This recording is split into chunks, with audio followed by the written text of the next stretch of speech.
Hey guys, welcome. It is Friday morning, and all of us are getting ready here for the holiday weekend here in the States. Sit back and relax here. We got a brand new show from Emma. She joined us across the pond from England. Tell us a great program here to achieve great things with hyperactive mindsets and giving yourself a good positive routine. So sit back and relax. It is the holiday weekend, and I know this is the last one for customers or listeners, subscribers to let the gas out and have some parties. So we're going to change up the theme song a little bit today.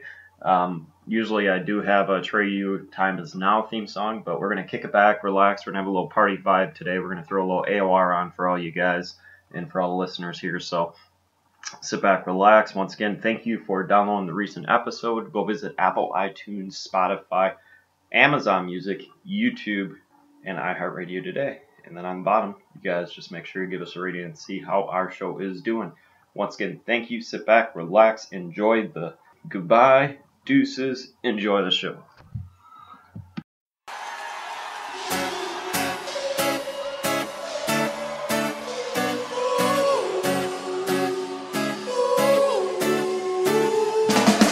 Well, I know I've been here before. I long, so long, 1,000 miles to shore. 40 million angels could fly by me. Oh, please carry me through the night. Because I gotta go, not a minute more. I need a miracle, yeah. I gotta let you know that you're not alone, and I'm coming home. Yeah, who's knocking at your door?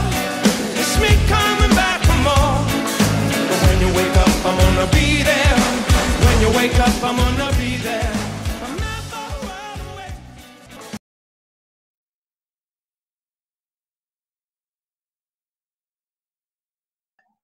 Welcome to the podcast, Emma. Thank you very much. Thank you for having me. Awesome. It is, like I said, it is 9 o'clock in the morning. I'm trying to wake up here, but what time is it over in your neck of the woods? 3 p.m. So we're 6 hours ahead. So I've done, 7 hours of work already. So I'm a little bit fogged. But no, I'm good. I'm here. You're and here. excited. When did you start work in the morning, 7? 8 o'clock. 8 o'clock. Well, the reason why I bring it, awesome. I just get to start my day and I'll be rolling till midnight.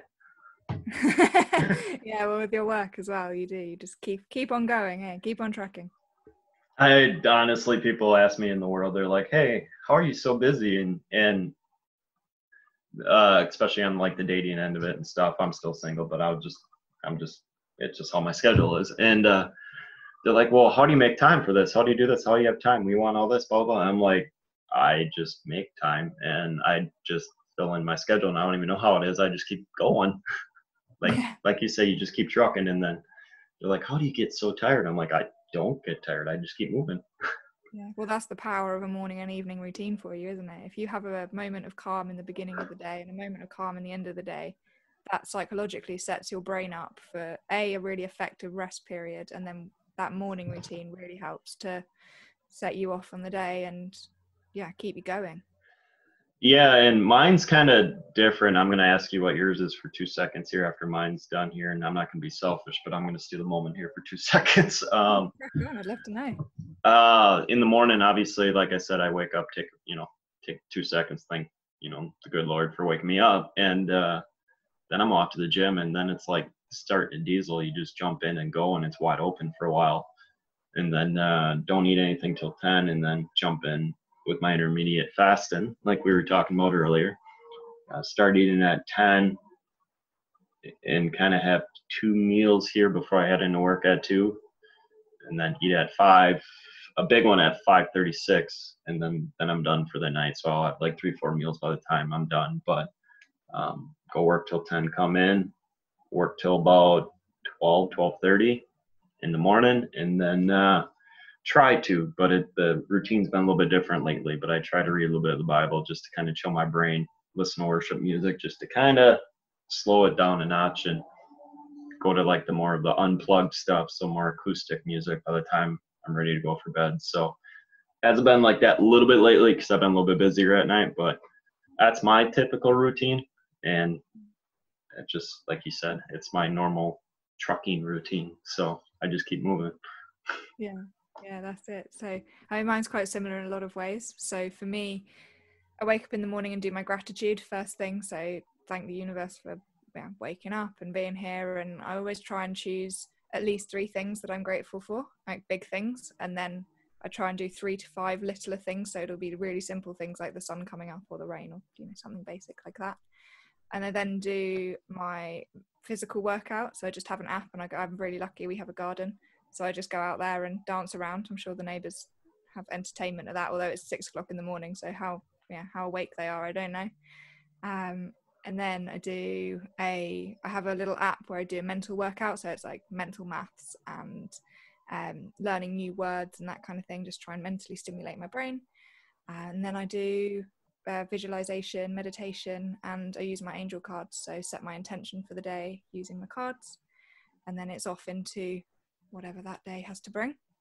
And then in the evening, it's again gratitude, being grateful for things, and I also include in there love, so things that I love about my life, the universe, the world, my friends, whatever it is.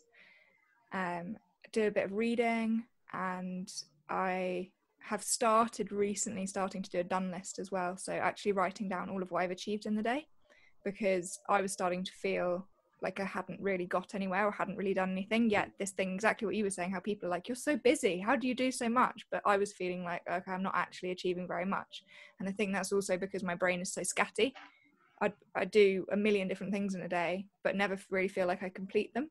So by doing a done list at the end of the day actually really helps me to say, okay, yeah, I have achieved this, or I've moved forward in this part, or I've changed this, or whatever it is. And that really makes a difference too. So yeah, I love my morning and evening routine. Wouldn't change it I'd adjust it, but wouldn't swap it out for the world. And I was going to say, and obviously, and we're both at that same structure and the routine and everything, and people don't get it. I don't want to say the high performers like us, or people that have a very stimulant brain, that are just used to that heavy full routine. It's almost like we value that routine, and when we're off it, it's like we're completely off in the day, and it's just it's kind of weird to explain, but it's like the people that have it, they understand it. The people that don't have it don't understand it. It's once you're on it, it's like you could just achieve so much things, and you're just so used to just A, B, C, D, E, F, G. And obviously, like I said, my brain's not quite a checklist, but you could just go through and you have so much mental focus, especially with eating patterns or fasting, like what me and you do, and you just go. It cracks the day wide open, and eating is the other part of it. So for me, my eating hours are between 12 and 8. So I take my first break at 12, go and have my breakfast, and then I eat again at 4, and I eat again at 8, and then by 8, and then that's me done for the day. So yeah, again, but I find that time in the morning after my workout, before my breakfast, they are what I call my power hours. So that's when I get the most done, and I set that timer for 50 minutes. It goes off. I have 10 minutes to finish up what I'm doing and then move on to the next topic. And that keeps me really focused, really effective. And it's in that autophagy stage, isn't it? Where your body's doing that clean out because of your intermittent fasting, but my brain, and also just after the morning routine. So that's when my brain is absolutely at its highest. It's go, go, go. And if I want to get like the big things to get done, the big rocks to move I need to achieve in that day, I try and put them in those first few hours, because I know that's when I can get done in that hour what in the afternoon would probably take me 2 hours, if not 2.5, 3 hours, depending, if that makes sense. Yeah. And a quick question too, because obviously my weekends, Saturday's my normal routine, but and I'll be 100% honest, I will do intermediate fasting during the week. And then to me, Saturday, Sunday seems like I'm gonna use the term cheat days, but like when you work out, you have a cheat day just to kind of keep your brain stimulated and all that stuff. So Saturday, I'll still be on my routine. Sunday, I'll kind of be on and off as a cheat day. Mm-hmm. So I'll bring in more like like the ice cream stuff. But when I look at it is when I'm so used to going, go, go, go, go, go, when it comes to the weekend, it's almost like I don't know how to slow down. And obviously I went fishing Sunday and it was phenomenal and I didn't do much. That was perfect. It was needed, but it's almost like we put ourselves to sleep if we're not constantly trying to achieve something. And this is where, so for me, it's my Sundays are my day off, but I still do my intermittent fasting, but I'm not as strict as my timings in what I eat, and my day is much more relaxed. And in the afternoon, I sit down with a planner. I have a full-on planner that I reflect on my week, look at what I achieved, what I need to stop doing, what I can continue doing, what to do for next week, and really try and take that time to stop, because like you say, otherwise it's so easy just to keep going and going and going, and then you get to that point where it's like, okay, right now I'm at the point where I'm going to burn out. If I don't stop soon, it's all just going to implode, and I'm going to go to either just running away physically, going traveling, or just going in my car and driving for a day, or you're burying your head under the covers where it's like, I don't even want to come out. So actually keeping check, those Sundays have become really, really important to me to keep grounded. Yeah, and I'm joking around with my buddy here. My buddy just realized that we're pretty similar. And what happens, especially people with like ADD, ADHD, or high achievers or anything, if people don't know how to slow down, they're going to get like how I used to be, or like how my buddy is, where it's like you go 25 days straight and you just go wide open for like 25 days. And that last week, you're so sluggish and so cloudy just because it's not so much like, I don't want to say, it's just like you check in, that's it. And you just kind of go through the motions. And I think what it is to like me and him is, especially, you or anyone that high achieves, is I think your brain's so wide open for like 25 days straight that when it comes to that 1 week, it's almost like it needs to just pause and completely just recoup and kind of just recycle your body a little bit. Yeah, it's where it's that go and burn, go and burn, go and burn. I think it's quite common in people who want to achieve and want to do loads, but for me, that's where these Sundays are helping, and morning routines help as well, because it takes, instead of having one whole week of just like you say, reset and pause, if we put it into littler chunks more regularly, it allows us to go for more days without having that massive chunk of off time. Although, I mean, having said that, like last week was just, I had far too many tabs open in my brain. I was definitely at that point where, a million different tabs open, and needed to close some tabs, but couldn't really figure out which tabs to close because I'd been going for so many days. I couldn't even, it's when you have so many tabs open on the top of a browser, you can't see what's written in those tabs. You can just see the tabs are open. Yeah. That's how I felt. So it was like clicking on each one of the tabs, waiting for it to load, which was obviously slow because there were so many open, and that process of then trying to shut them down. So I think it's an ongoing learning process that we all go through, of learning how to stop, to slow down, and to keep in check how many tabs we've got open at once, because if you have too many tabs open, it's just not good. It leads to overwhelm, and like you say, your whole body just goes pause for a week, 2 weeks, whatever. And if you're somebody who's trying to build a business, or you've got deadlines and things coming up in your job, it can be really dangerous, because the timing can start to get really off, like deadlines coming up in a week and you're just feeling so burnt out. So having those little checks in every day, checks and balances really helps. And it's something, I'm working on. Definitely working on. Me and you are working on it, and I'm gonna throw in 2 seconds here. So when I started going back, obviously I went to Colorado here a couple of weeks ago, but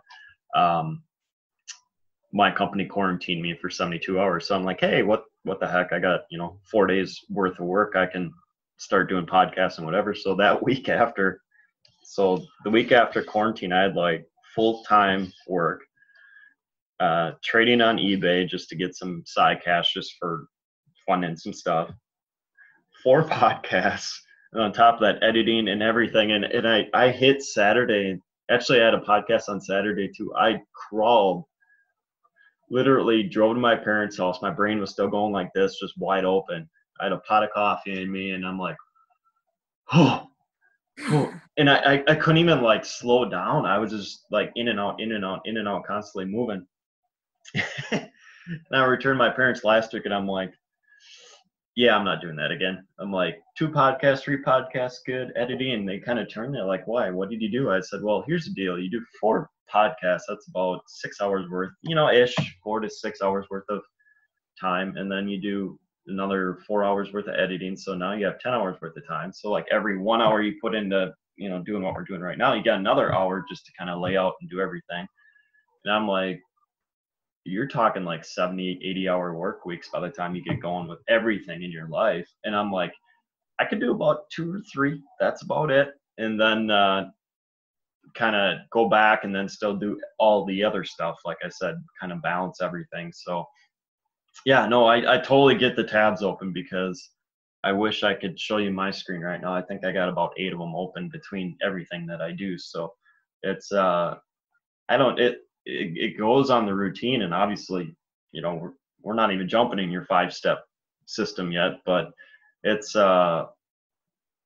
it's just a groove that we get in for high achievers, that it's a personal thing and it's tough to teach, but it's almost like you just have to, the best way of saying it, jump in the fire and organize it yourself. I mean, I don't want to, you can't really teach that in college. You can teach, the layout of everything, but there's like no theory based when it comes to some of that stuff, because it's a feel, and you have to put time into you have to just, I don't want to say like, yeah, you have your theory base, but like time, the more you're in it, the more you're on it, the more you do everything, the more it kind of blends into what you're doing, your own personal self. So it's so tough to kind of not teach, but like tell people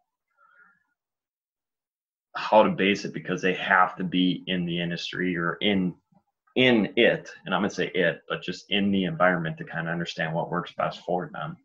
Yeah, well, it's that commitment thing, isn't it? Is that if you're in a place in your life where it's like, yeah, okay, I don't really have a morning routine, I don't really have an evening routine, I'm feeling really burnt out, I'm feeling really crap, but I don't really know what to do about it, and you kind of watch this little freebie, or you listen to, this, that, or the other YouTube thing or podcast, whatever it is, and then you carry on with your life just as you are, like it's just never going to work. You're never going to change anything.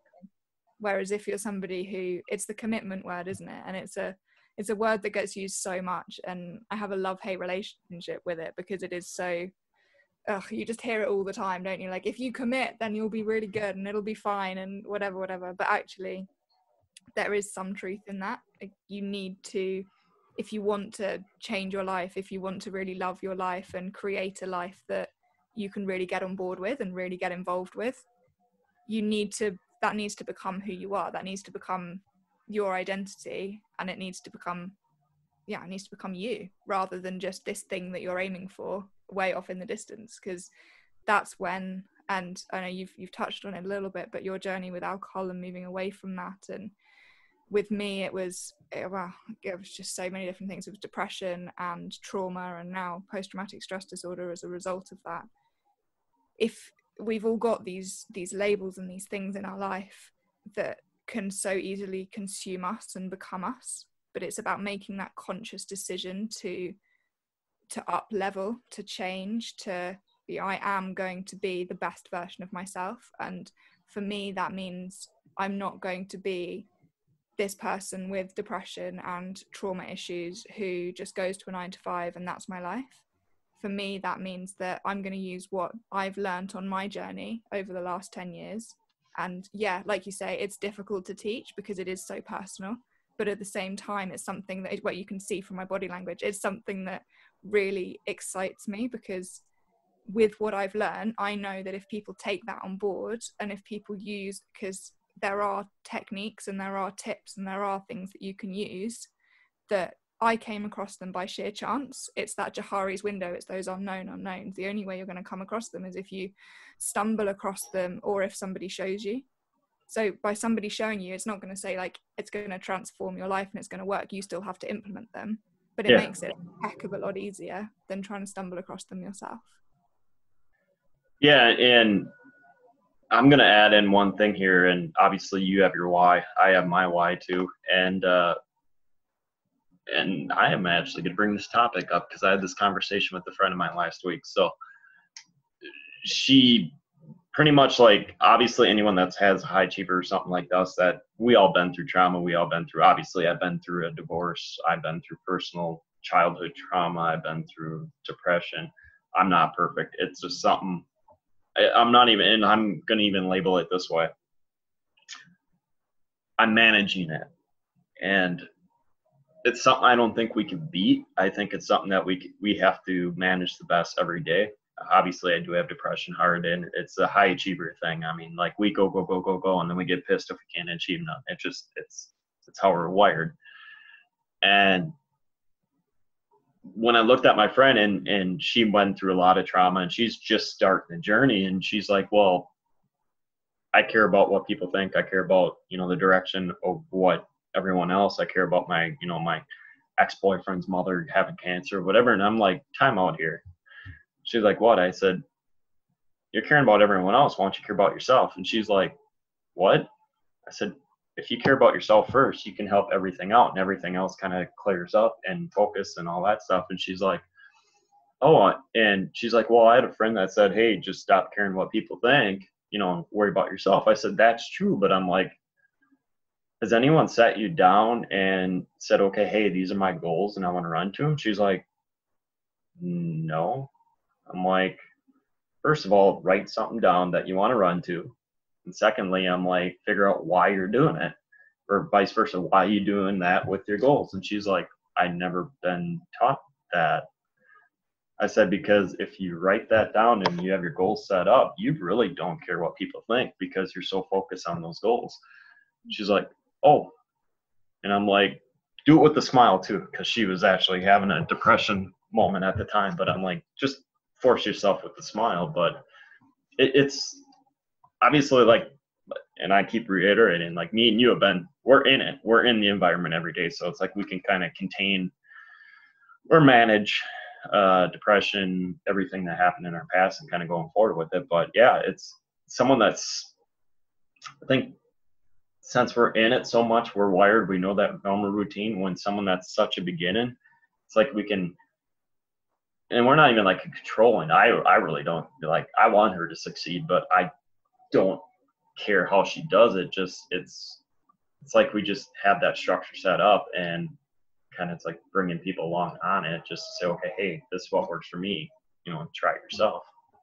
Yeah, and it's exactly that. It's exactly what it is. Why the first step in the program that I teach is self-love, because we so often get wrapped up in exactly that, what other people think. And quite a lot of people who, again, are high achievers are in this world where we've been through things and we've got these other labels attached. There's a lot of care about, like, what other people think and how other people are. There's a lot of, for me, as especially the empathy side of things as well, very empathic. So by actually going inwards and saying, okay, if I was somebody else who was a friend looking at me and guiding me, what would I say about myself? And then from that point, then looking at, if you're going through a bad place, if you're going through a bad time, instead of going, oh, you're so stupid, you should have achieved this by now, you should have done this by now. If you were that friend looking at you, what would you say? It really it changes that internal dialogue, it changes that conversation. And then the second bit where you were saying about going, setting your own goals and running to what you've set, and that helps to kind of shut out the noise. It's this thing about being a leaf in the wind, isn't it? So if you've not got that clear end goal, and you've not got that point by point, okay, this is what I want to achieve in, say, 6 months or a year, or this is where I'm heading, then you end up looking at your life going, well, how on earth did I get here? And why do I feel like this? Because you've completely taken that control away. So again, it's why great grounding yourself in whatever it is, that power that's bigger than yourself. So for you, obviously, it's God, but it can be the universe, it can be Gaia, it can be whatever you like, but actually knowing that you're part of something bigger, helping to ground yourself, and then going through that process where you look at, I like to say, it's like looking at the cupboards of your past. So you go into your brain, you're like, okay, yeah, what happened? How can we clear this out? How can we, look at what's happened to us and see what's going to serve us, what's really useful in terms of going forward and helping us to achieve our goals, etc. And just like when you go through cupboards in your house, what needs to go in the bin, what's trash, what do we need to get rid of, going through that process is just really, really, and really key. And people do it in different ways, absolutely, but without that, you can so easily end up getting really lost and really, just kind of looking around and going, well, yeah, how did this happen? How did we get here, and what on earth is going on? So yeah, so much of it is in the mind and getting really clear there and working out where we're going. Well, and I was going to joke around and say, obviously, you're still, like you said, you're still in your 20s, but my 20s were more of how the hell did I get here? Just because, obviously, and I'm going to be 100% honest, everything I'm doing now, I dreamed about back then, but not, obviously, I had someone else in my life that was more of a commitment to, that kind of didn't see that vision. And funny how life can go full circle, because everything that I'm dreaming of, except for a few things, obviously I got some big time goals and stuff on my fridge here that I look at every day, that it's a long process. It's going to occur. It's just, you got to build to it. And everything that I thought I wanted to do back then that someone didn't allow me, and I don't want to use the term someone, it's just negative, ex-wife, whatever, that wasn't on the same direction, I'm doing now, which is, it's good. I'm enjoying this. I have zero issues doing podcasts. I love the process of it. And I'm loving the whole interaction of just learning about everybody. It's even in the sales, like I was in sales for 12 years, and my issue was learning the history first, or learning you guys first. And then, because I always had high anxiety of trying to move that product, because we're always trying to achieve a goal.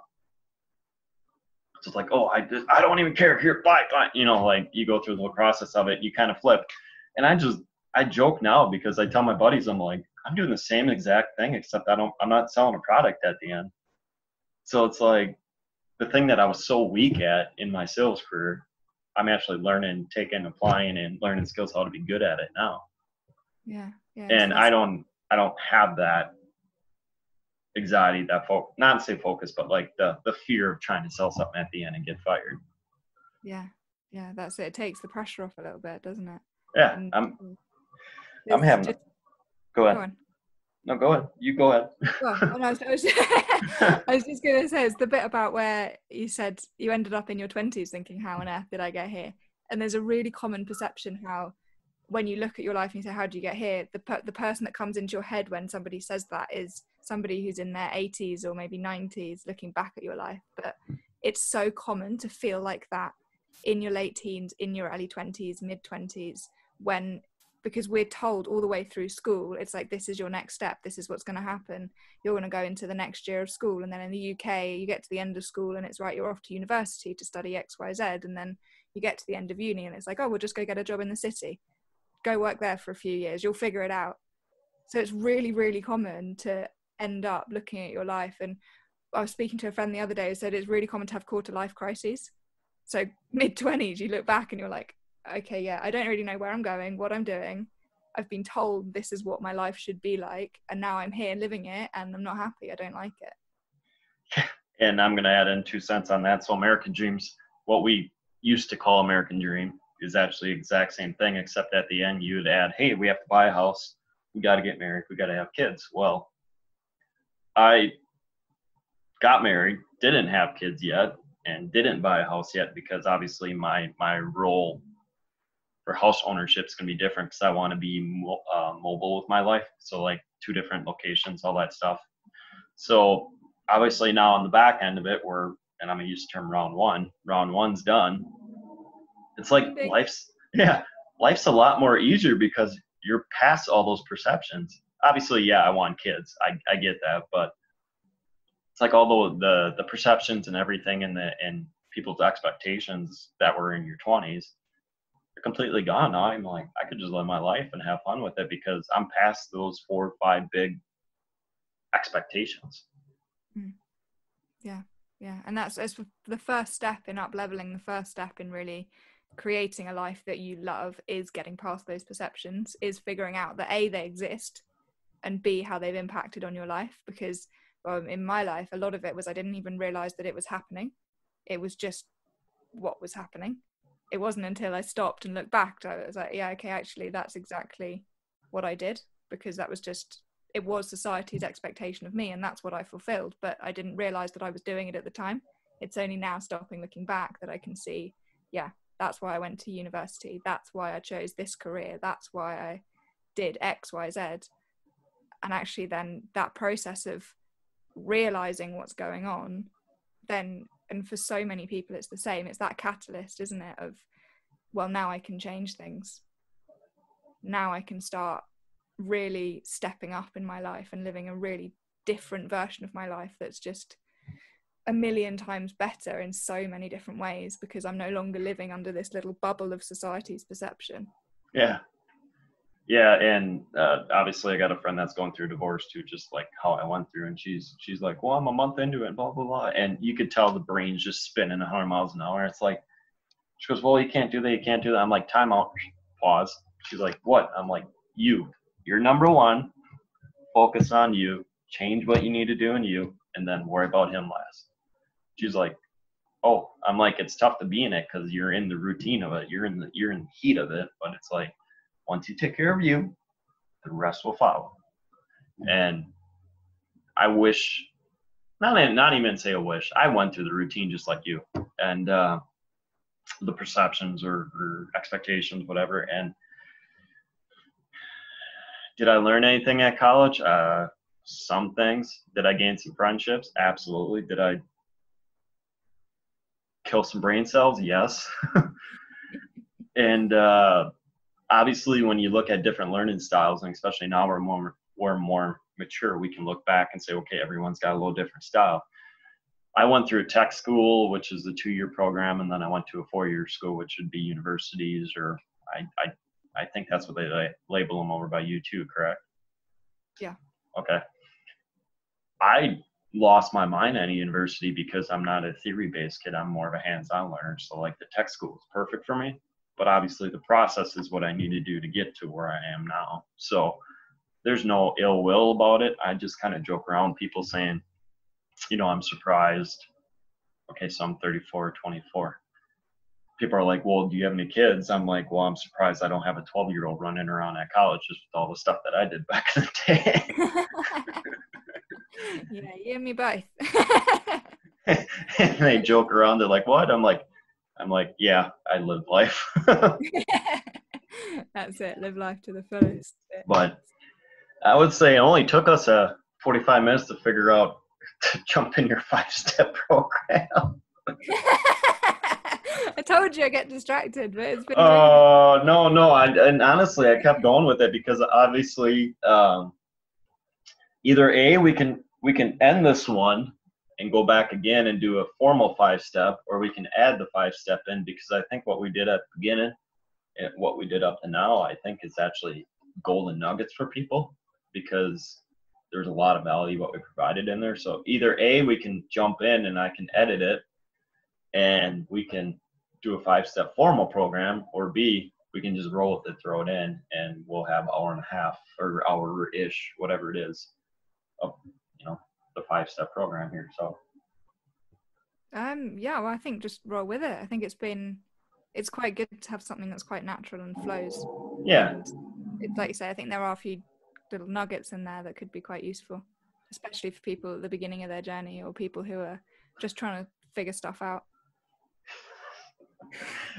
I'm just joking. Yeah, we have 2 people that said, hey, Squirrel, hey, we're on a whole different topic. She was supposed to come on and talk about the 5-step. And we ended up talking about this, that, and the other, yeah. Oh, hey, guys, we just did a whole pod of the golden nuggets of life, so there we go. For me, welcome to your 30s. You're late in your 20s, so. Yeah, 26 now. 26. Oh, man, I wish I had my life in line at 26. Oh, I wouldn't. I've tried so many like you say, there's the part of me that's sort of surprised that I don't have a 10-year-old kid running around at the moment because of how I lived my life to the fullest, and I was really ill at one point as well with depression and living through the traumas which then played out in extreme behaviors. So I've been through that bit, but I've also had a career as a midwife. I worked for a midwife for 3 years. I'm a qualified reflexologist, so complementary therapy. I've done that for a year. I've done a full-time MBA, so I left midwifery and went and studied for a year because I felt like I needed some business backing.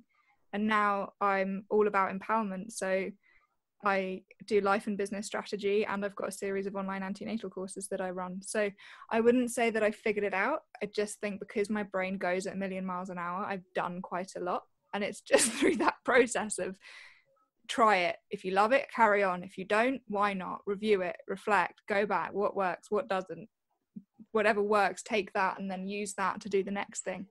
That's just been how I've approached life. And I'm now at the point where I can really say that I do love my life. And yeah, like I said, last week was just far too many tabs open. And I do have weeks where I still get a bit, it's up and down.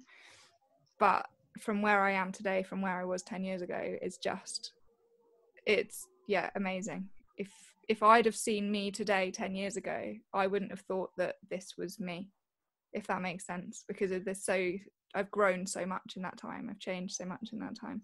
Yeah, and actually, I'm gonna piggyback off that one too, because obviously I have Sunday night church, and we had the same conversation. They're like, someone brought up, "Hey, it takes 3 years to change." Yeah, 3 years plus whatever, and I'm like it blew my mind out. I'm like, okay, so my train wreck occurred about 2 years, 10 months ago ish. So it's almost on 3 years. And like my eyes just went big. They're like, what just happened? I'm like, I don't even know who I was back 3 years ago. Like literally now with all the changes and stuff that I'm current, how my structure set up, all that stuff. I'm like, they're like, would you recognize the person you were back then? I'm like, I said, I would love to take back the future car, go back 3 to 5 years ago. I would love to do that and just kick them in the ass a little bit, but it's I have no clue. Like you said, we're just so used to the routine, like the changing and constant movement and all that stuff, that I don't even know who I would have been back then.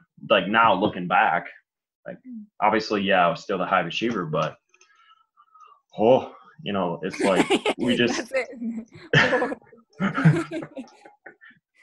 I mean, you get it. You get that saying in there because you get that feeling where it's like, who the hell were you 5 years ago? Yeah, but all of that is just, in a way, you kind of need that pain. You need to go through whatever it is that in your life you've got to work through. It's part of your journey, and it's part of if you hadn't been through that, you wouldn't have got to where you are today. I can't remember who says it, but there's somebody who says you will only you've got like a center line, and depending how low you go then reflects how high you can go as well. So if you live like a pretty mediocre life where you don't really experience any struggle personally, then the growth that you're going to have is only going to be reflective of that, because it encourages you to grow and to change so much when you do face personal struggle, that the change can be exponential, it can be huge.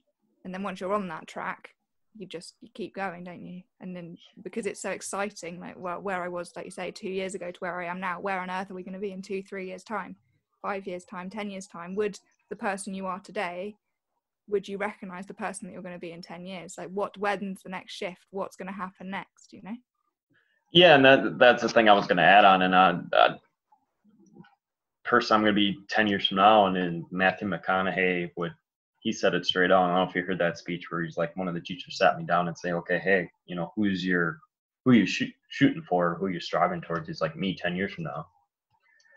And he's like, well, now since you're 10 years, I think he's 40 now or whatever. He's like at 35 or whenever he started, he's like, do you recognize the person you are now? He's like, no. He goes, because I can keep shooting for the person that I'm going to be 10 years from now and just keep doing that momentum. He's like, if you keep doing that, you're going to keep continuing to grow. He's like, and all of a sudden at the end of, your 50s or 40s or whatever it is, he's like, you're achieving what you want to achieve because you're always striving for that better person. The next, not say next level, not next level for money, but just the better person in the long run, and just better everything. That's the only word that's coming to my mind right now, but you're always constantly chasing to step up and be that next better version of you. Yeah, well, that comes actually into the question that you asked me in preparing for this podcast earlier, when you were saying, why do you chase freedom and happiness instead of money? Well, that's exactly why, because if you're chasing the money, then are you as a person growing? Well, no, not really. And you can only chase the money to a certain extent before the days get tough. You end up in that phase of burnout, and then it's like, well, what am I actually doing this for? And you're still the same person that you were a year ago because you've just been chasing the money. And so therefore you're going to crash and burn and end up either back where you started or even further back than where you started. So it's finding that, working for something that's bigger for yourself. It's finding your why, which then in turn comes from what's your passion. And somebody said this to me a few years ago. I was like, well, I have no idea. I just work, come back, eat, sleep, get up, repeat. Go back to work and carry on. That was my life. So I didn't really know where my passions were or what I really enjoyed doing. But then they said to me, well, what can you spend hours either watching or researching? Like, what do you flick through on YouTube and start there. Start with those little nuggets. Start with the little things that really light your soul on fire. Like, it doesn't have to be this is my why and it's the big momentous, shiny thing on top of a hill. It can be the tiniest little thing to start with and then build it from there. And that, if you chase that, the money will follow. Well, and mine, I would say, and I'm going to throw my why out here, and people close to me know and they completely understand it. But, well, obviously we have a shakeup in the presidential side of it in our country, and we'll just kind of smile and chuckle. And I'm not going to say what side I'm on. I'm just going to stay neutral right now.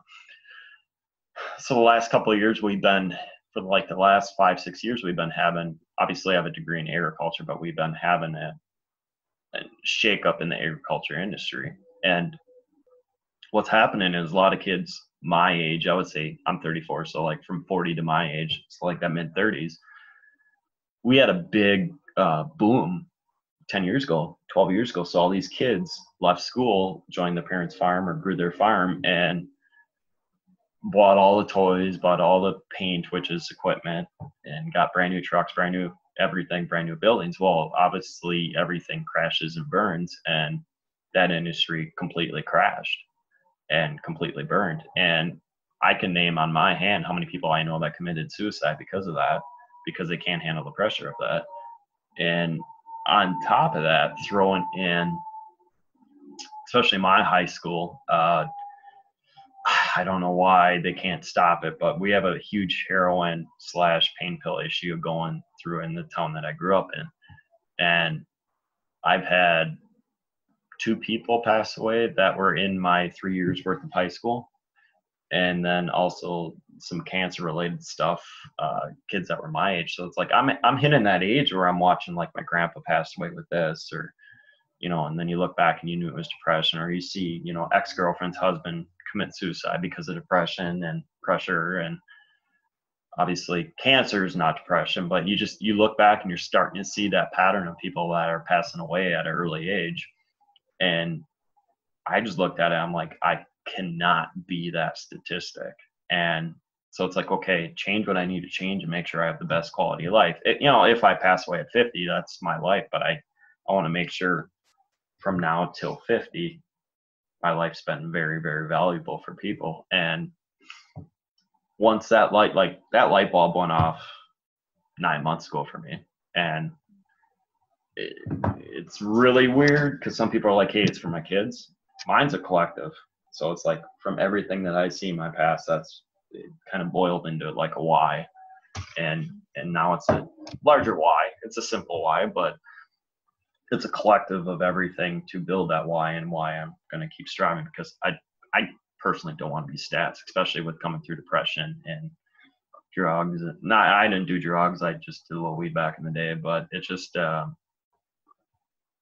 through alcohol and addicting personalities and all that stuff, that I cannot be that person. Yeah, that's it. And that's finding your why is really powerful, and finding your why in serving and in serving others is even more powerful. That's what helps us to show up every day.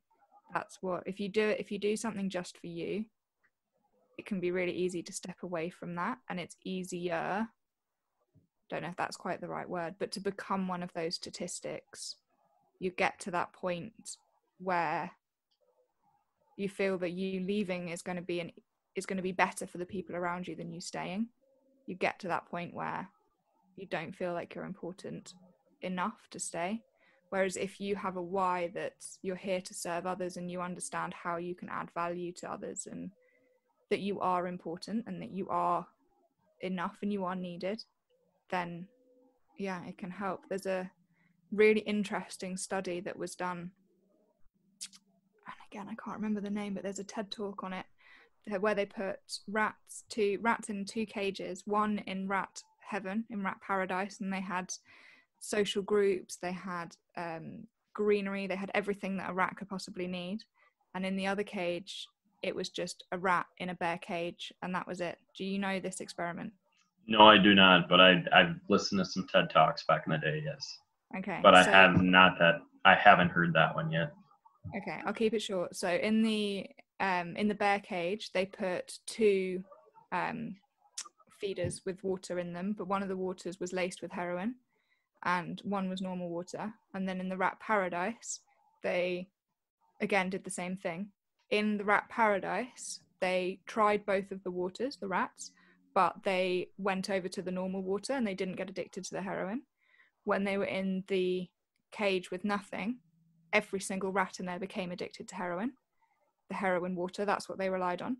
And then they put the ones that had been in that cage with nothing, into the rat paradise, and they either died, or the ones that did survive became clean. They got clean because they had everything in place that they needed. And they did it looking at the guys coming back from the Vietnam War, going back to America, because a lot of the people serving there got addicted to heroin when they were over in Vietnam, and America was really worried that when those people came back, you were going to have a big heroin problem. But it didn't happen, because people came back into lives where they were loved, where they felt included, where they had a community, where they had their version of that rat paradise, and that helped them to get clean. So it's 70s. Yeah, go on. Keep going. No, it's a really interesting TED Talk. It's a fascinating one, because it's all about how our brains work and how serving others is important and being part of a social community is vital, and how it just makes the biggest difference. Yeah, and I'm going to add in, especially being addicted to 70s rock and roll and 80s rock and roll. I don't remember the time frame of it. I just know my parents would say, I think it was early 70s, 73, 74, 75, I think was Vietnam, but don't quote me on that because it's been a while since I studied history. But obviously when they came in, man, they had a rock and roll boom, because they came back here and you have all the good, like and I'm going to say a few British bands, but just in general, that rock and roll scene was just phenomenal. Like, you got your Zepp, you got your Bad Companies, you got your ZZ Tops, you got all the American made stuff on top of the British stuff, that they came back and it was just constant supply of bands going out to, your concerts, your everything, your festivals, you got everything. So like, these guys came back, obviously party scene was big, but just in general, like, they had entertainment to get their mind off of Vietnam and enjoyed life. And obviously, I know a personal friend that went through it, or a family friend. He's smiling, he's giggly, he's happy. Obviously, yeah, there's still PTSD involved with it, so don't go popping a balloon next to him. But he's 80 years old now, and he's past that initial kick of it. But he's like, yeah, I've lived a great life. He's like, I'm happy, everything's going good, and I have good kids. So it took a while, a little bit to get through it with him, but he was in the mill with my mom for many, many, many years, and he became almost like a dad to my mom. And she goes, he was always positive. He was always goofing around. He goes, yeah, guys would pop a balloon next to him just to kind of get him wound up, but he would just kind of chuckle because he knows that people cared about him. Mm. Instead of social structures are so important, so important, and it's, if you can find your people, it's so empowering, and it can make such a big difference in life. Yeah, and it definitely can turn lives around, and I'm using mine as an example, but that's gonna be a whole different topic for a whole different day. But yeah, I think what's going on, I'm gonna use the heroin talk here for a second. I think what it is, especially on our end of it, it's especially my town.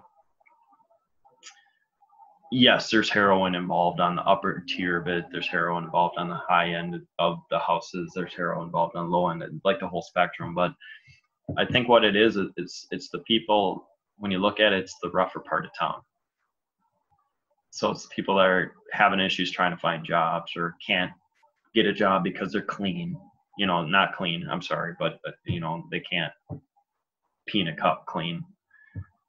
So it just constantly builds, and that cycle keeps building. So they're always at the bars, they're always jumping, they're always looking at negative way, they're always around that wrong crowd of people, and you just get stuck in that cycle. And some people leave it, some people don't leave it. And the ones that I know that passed away, they were fun kids to be around, but it was the drinking 24/7, the going out to the clubs, I don't want to use the term dirty because I still love live entertainment, going out to the clubs, but it's the wrong crowd of people got on the wrong drugs and completely just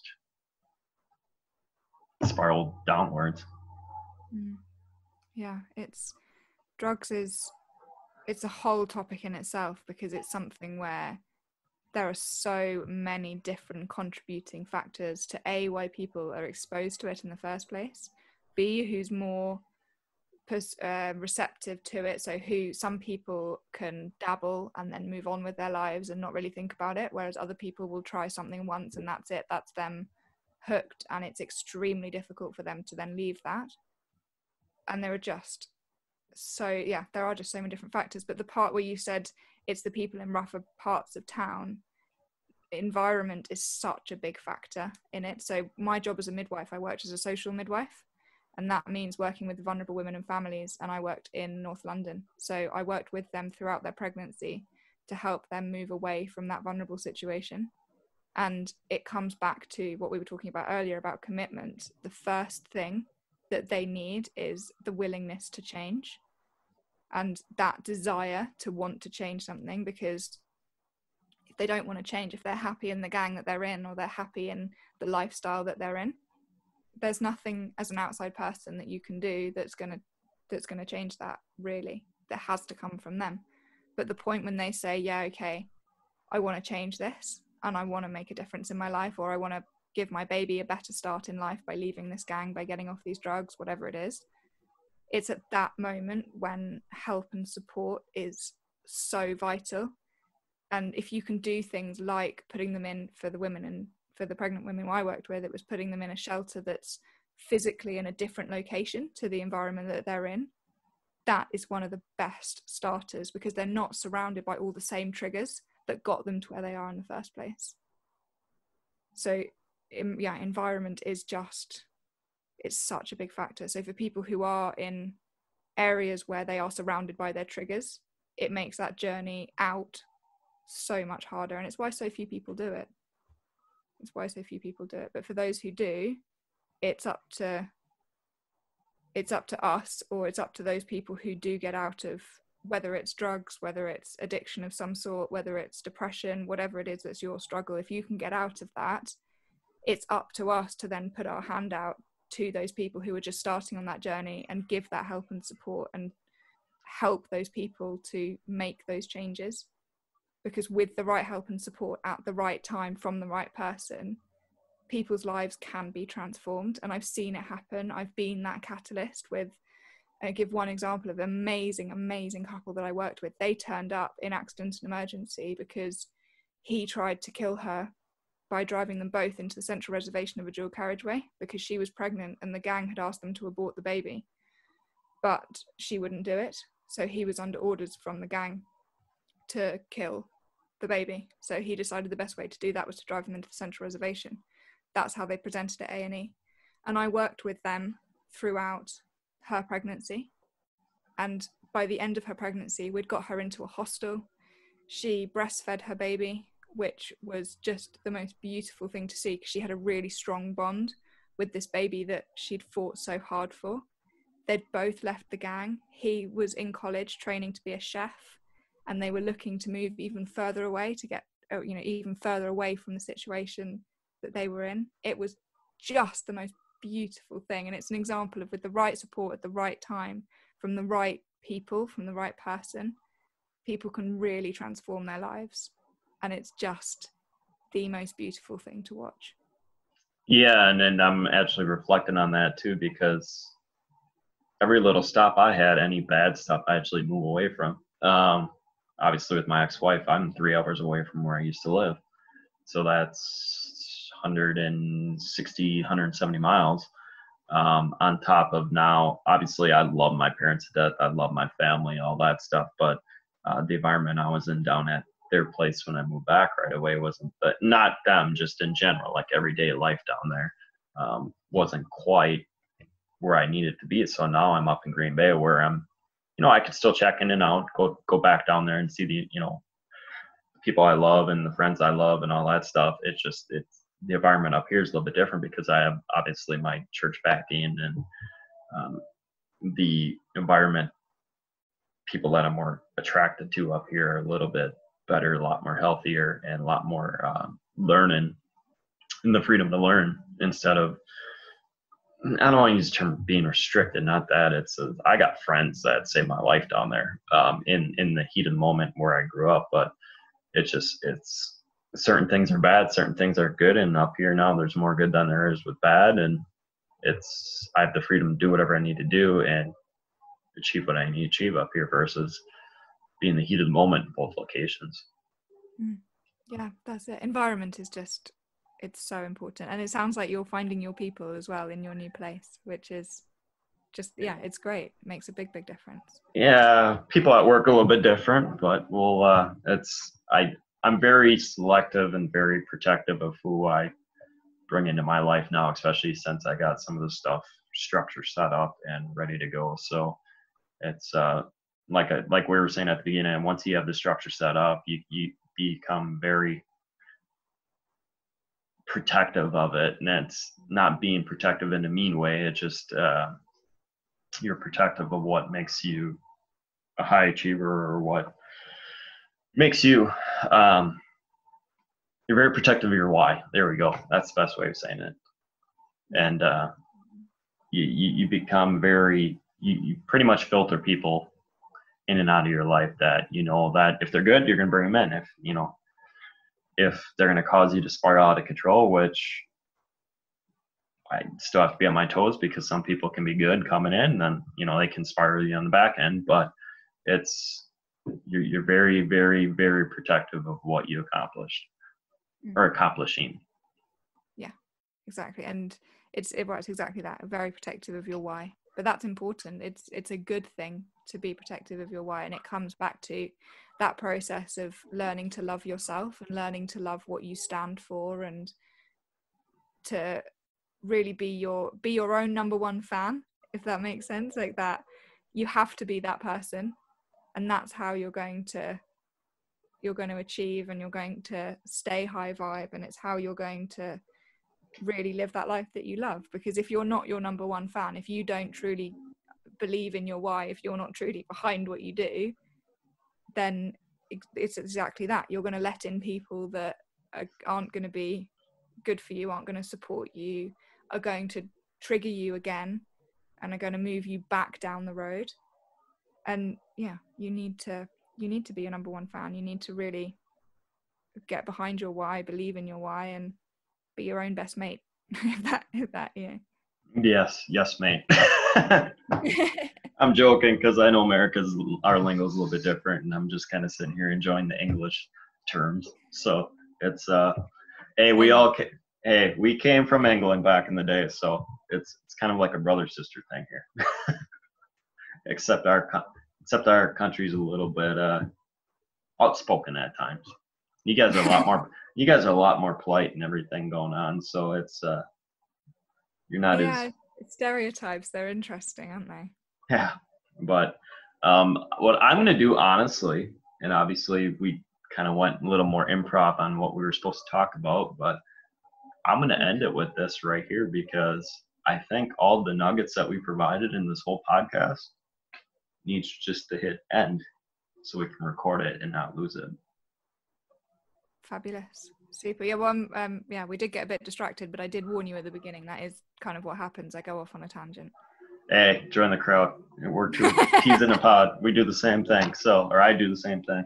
But no, it's honestly, I think exactly what we laid out is actually going to be perfect. It's more be a formal podcast for people because I think people they know how to lay it out, but I don't think they need like the formal version of everyone that's in it every day versus like theory based in a book. So let's break it down to where can people reach you at?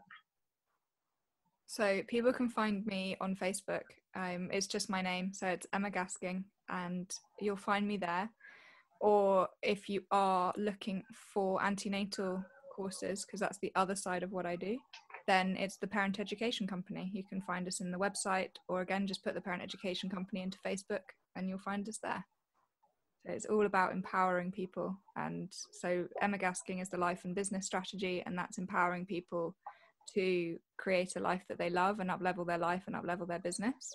And then the Parent Education Company is empowering parents to give their baby the best start in life and give them all the tools that they need to do that and to get ready for that. So things like preparing for maternity leave and paternity leave and the kind of mindfulness stuff around that as well, the feeding options, all of that. It empowers people to give them the knowledge to make the best choices for them.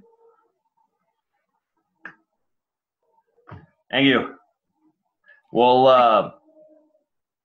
We'll figure something out down the road here and bring you back on for the 5-step program. But no, it's fun. This has been great. So thank you. I mean, we did kind of cover it in a way. We could like just in a little bit more informal, but it's still in there.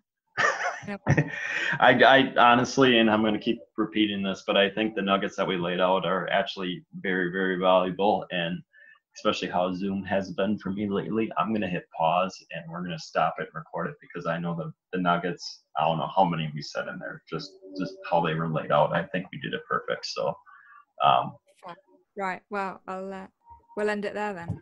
Yeah, we'll end it there. I will reach out and we'll schedule something in October here for the formal 5-step part. But in general, like I said, though, thank you very much. Enjoy your day. I'm gonna start mine. So you take some time and end yours. Have a great day. And yeah, if there's anything that you need from me, just let me know. Otherwise, we'll get something scheduled in for October. All right, no problem. Thank you very much. Yes, thanks, Chad. Yep, bye.